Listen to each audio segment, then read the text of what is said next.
15 شعبان کی رات میں ہمارے ملکوں میں جو ہمارے عجمی ملک ہیں اس میں وہ کچھ ہو رہا ہے جو نہ میرے نبی نے کیا، نہ صحابہ نے کیا، نہ تابعین نے کیا۔ عجیب و غریب عبادات گھڑ لی ہیں، عجیب و غریب اس کے اعمال بنا لیے ہیں اپنی طرف سے، اور مسجدیں بھری ہوتی ہیں اور روشنیاں لگی ہوتی ہیں اور آتش بازی ہو رہی ہوتی ہے۔ میرے نبی نے اس رات کی فضیلت بتائی، عمل کوئی نہیں بتایا۔ جیسے یہاں کوئی صلاۃ تسبیح کی جماعت کرا رہے ہوتے ہیں، کوئی اجتماعی تہجد پڑھ رہے ہوتے ہیں، کوئی دیگیں چڑھا رہے ہوتے ہیں، کوئی آتش بازی کر رہے ہوتے ہیں، تو وہ اس میں اتنا غلو ہو گیا ہے کہ یہ بھی ٹھیک نہیں۔ اور کچھ علماء نے اس کے رد میں اس کا اتنا انکار کیا ہے کہ اس رات کی کوئی فضیلت ہے ہی نہیں، یہ بھی ٹھیک نہیں۔ اس بیچ کا راستہ، اس رات کی فضیلت میں جتنی احادیث ہیں وہ ضعیف ہیں، لیکن اتنی کثرت سے ہیں کہ ان سب کا مل کر جمع ہو کر کم از کم وہ حسن لغیر ہی تک تو پہنچ جاتی ہیں۔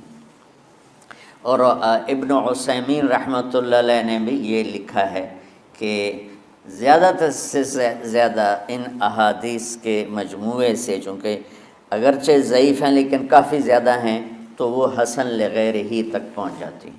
تو حسن لغیر ہی سے کوئی عمل ثابت نہیں ہوتا، عمل ثابت ہوتا ہے صحیح حدیث کے سے۔ ایک احادیث کی کثرت سے روایات، اور ایک امت کا عمل، کہ امت کا بہت بڑا طبقہ صدیوں سے اس رات کا اہتمام کر رہا ہے، لیکن کچھ عرصہ پہلے تک اہتمام تھا دن میں روزہ رکھنا، رات کو کوئی نوافل پڑھ لینا، کوئی دو چار زیادہ پڑھ لینا، لیکن اب یہ ڈھول تماشے جو اب شروع ہوا ہے اس کا تو کوئی وجود ہی کوئی نہیں ہے۔ تو اس رات کو اللہ تعالیٰ نے مبارک بنایا، اور حدیث پاک میں آتا ہے کہ اللہ تعالیٰ اس رات میں ساری دنیا کے لوگوں کی بخشش فرماتا ہے سوائے 5 آدمیوں کے، 5 کے سوا سب اہل ایمان کی بخشش ہو جاتی۔ مشرک، المشرک، پہلا مشرک، دوسرا مشاحن، مشاحن کیسے کہتے ہیں؟ دل میں بغض رکھنے والا، کینہ رکھنے والا۔ تیسرا مسبل ازارہ، اپنے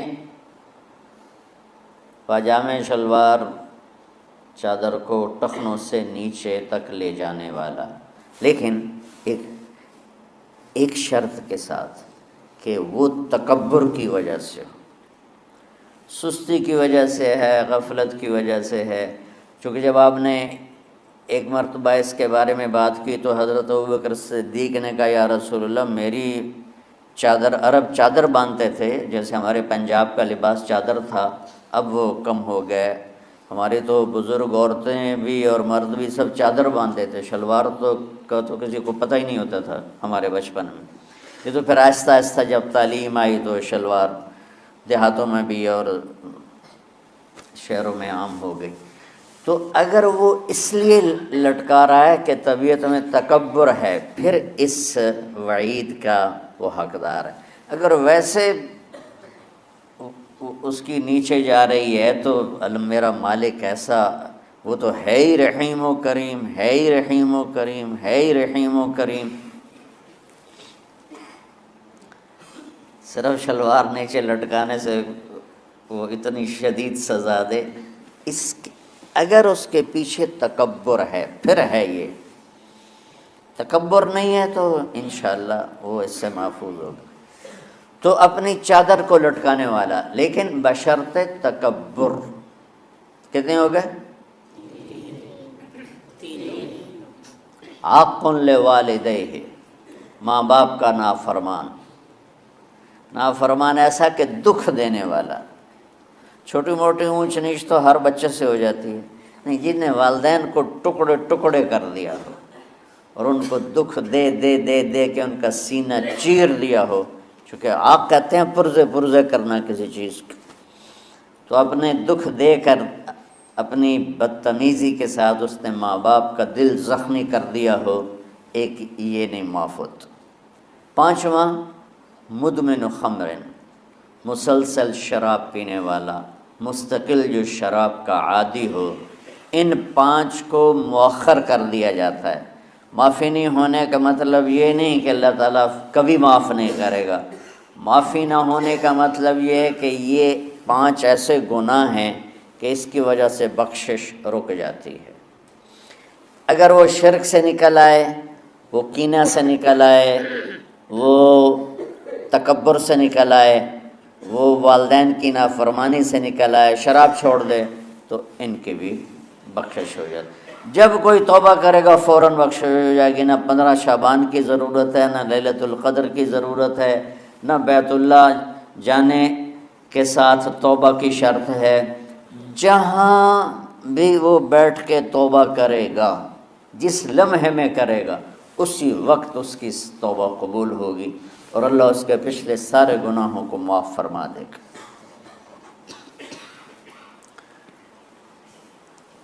دن کا روزہ، رات کا قیام، زیادہ زیادہ قیام سے مراد نوافل ہیں. کوئی گھر میں پڑھ لے، کوئی مسجد میں پڑھ لے. نوافل نفلی عبادات گھر میں ہی افضل ہوتی ہیں. میرے نبی سنتیں ہمیشہ گھر سے پڑھ کے آتے تھے. تہجد اپنے گھر میں پڑھتے تھے، مسجد میں نہیں پڑھتے تھے. سوائے اعتکاف کے آپ اپنے نوافل سنتیں سب گھر میں پڑھتے تھے اور مسجد میں صرف فرض آ کے ادا فرماتے تھے. اور اس کے بعد بیٹھنا ہوتا تھا تو بیٹھ جاتے تھے، اٹھنا ہوتا تھا تو اٹھ جاتے تھے. تو اعتدال اللہ کو ہر چیز میں پسند ہے. دنیا جو مختصر ہے اس میں کیسے پسند نہیں ہوگا؟ آخرت جیسے معاملے میں بھی اللہ ہم سے کہہ رہا ہے اعتدال، امتن وسطا. ایسے عیسائیوں کی طرح ترک دنیا بھی نہ کرو، یہودیوں کی طرح دنیا کے پیچھے نہ پڑ جاؤ. رزق حلال بھی کماؤ، اپنے بچوں کو بھی دیکھو، اپنے فرائض کو بھی دیکھو جو دنیاوی ہیں، اور اللہ سے بھی اپنا معاملہ ٹھیک کرو اور درست کرو. بعد کے زمانے میں صحابہ کے بعد سے ہی ایک انتہا پسندی امت میں آئی. ساری ساری رات جاگنا. فلاں بزرگ تھے وہ رسے سے اپنے بالوں کو باندھ لیتے تھے کہ نماز پڑھتے پڑھتے جب نیند آئے اور جھٹکا لگے تو رسے سے بندھے ہوئے بالوں سے اس جھٹکے سے تکلیف ہو اور ان کی آنکھ کھل جائے اور پھر نفلوں میں شروع ہو جائے.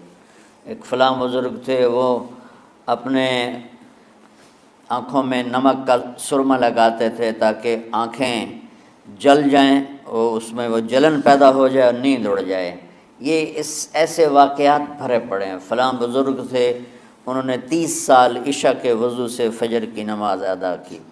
یہ اپنی جگہ پہ بزرگی ہے، لیکن یہ بھائیو یہ دین ہم پیش نہیں کر سکتے.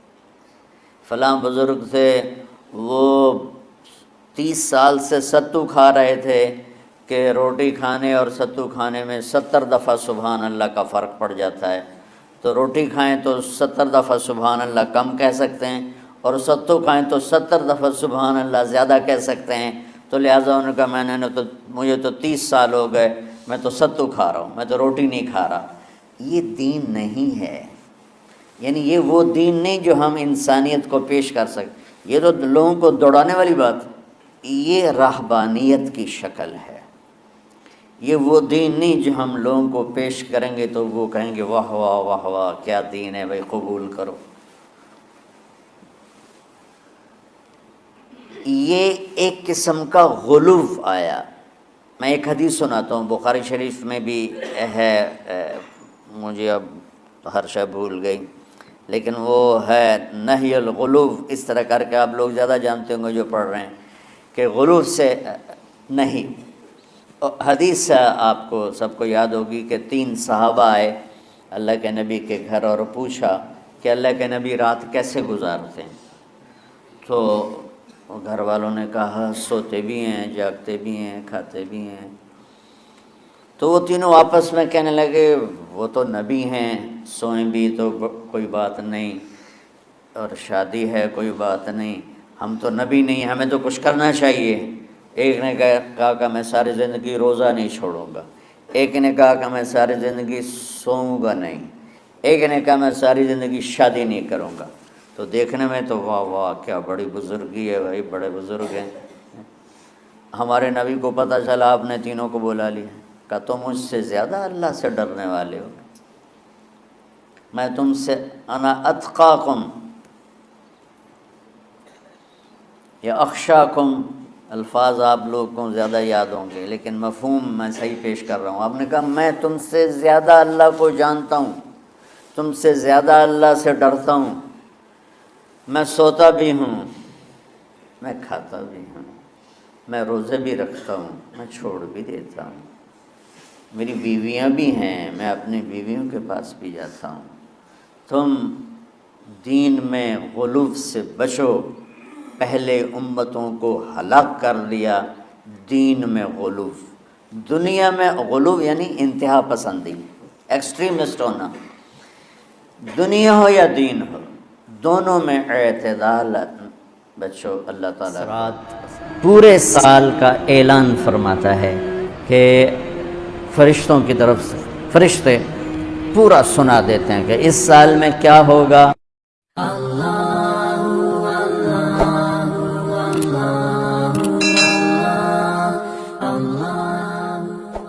15 شعبان کی رات میں ہمارے ملکوں میں جو ہمارے عجمی ملک ہیں اس میں وہ کچھ ہو رہا ہے جو نہ میرے نبی نے کیا، نہ صحابہ نے کیا، نہ تابعین نے کیا۔ عجیب و غریب عبادات گھڑ لی ہیں، عجیب و غریب اس کے اعمال بنا لیے ہیں اپنی طرف سے، اور مسجدیں بھری ہوتی ہیں اور روشنیاں لگی ہوتی ہیں اور آتش بازی ہو رہی ہوتی ہے۔ میرے نبی نے اس رات کی فضیلت بتائی، عمل کوئی نہیں بتایا۔ جیسے یہاں کوئی صلاۃ تسبیح کی جماعت کرا رہے ہوتے ہیں، کوئی اجتماعی تہجد پڑھ رہے ہوتے ہیں، کوئی دیگیں چڑھا رہے ہوتے ہیں، کوئی آتش بازی کر رہے ہوتے ہیں، تو وہ اس میں اتنا غلو ہو گیا ہے کہ یہ بھی ٹھیک نہیں۔ اور کچھ علماء نے اس کے رد میں اس کا اتنا انکار کیا ہے کہ اس رات کی کوئی فضیلت ہے ہی نہیں، یہ بھی ٹھیک نہیں۔ اس بیچ کا راستہ، اس رات کی فضیلت میں جتنی احادیث ہیں وہ ضعیف ہیں، لیکن اتنی کثرت سے ہیں کہ ان سب کا مل کر جمع ہو کر کم از کم وہ حسن لغیر ہی تک تو پہنچ جاتی ہیں۔ اور ابن عثیمین رحمۃ اللہ علیہ نے بھی یہ لکھا ہے کہ زیادہ سے زیادہ ان احادیث کے مجموعے سے، چونکہ اگرچہ ضعیف ہیں لیکن کافی زیادہ ہیں، تو وہ حسن لغیر ہی تک پہنچ جاتی ہے۔ تو حسن لغیر ہی سے کوئی عمل ثابت نہیں ہوتا، عمل ثابت ہوتا ہے صحیح حدیث کے سے۔ ایک احادیث کی کثرت سے روایات اور ایک امت کا عمل، کہ امت کا بہت بڑا طبقہ صدیوں سے اس رات کا اہتمام کر رہا ہے، لیکن کچھ عرصہ پہلے تک اہتمام تھا دن میں روزہ رکھنا، رات کو کچھ نوافل پڑھ لینا، لیکن اب یہ ڈھول تماشے جو اب شروع ہوا ہے اس کا تو کوئی وجود ہی کوئی نہیں ہے۔ تو اس رات کو اللہ تعالیٰ نے مبارک بنایا۔ حدیث پاک میں آتا ہے کہ اللہ تعالیٰ اس رات میں ساری دنیا کے لوگوں کی بخشش فرماتا ہے سوائے 5 آدمیوں، 5 کے سوا سب اہل ایمان کی بخشش ہو جاتی ہے۔ پہلا مشرک، دوسرا مشاحن۔ مشاحن کیسے کہتے ہیں؟ دل میں بغض رکھنے والا، کینہ رکھنے والا۔ تیسرا اپنے پاجامے شلوار چادر کو ٹخنوں سے نیچے تک لے جانے والا، لیکن ایک شرط کے ساتھ کہ وہ تکبر کی وجہ سے عاق لوالدیہ، ماں باپ کا نافرمان ایسا کہ دکھ دینے والا۔ پانچواں مدمن خمر، مسلسل شراب پینے والا، مستقل جو شراب کا عادی ہو۔ معافی نہیں ہونے کا مطلب یہ نہیں کہ اللہ تعالیٰ کبھی معاف نہیں کرے گا، معافی نہ ہونے کا مطلب یہ ہے کہ یہ 5 ایسے گناہ ہیں کہ اس کی وجہ سے بخشش رک جاتی ہے۔ اللہ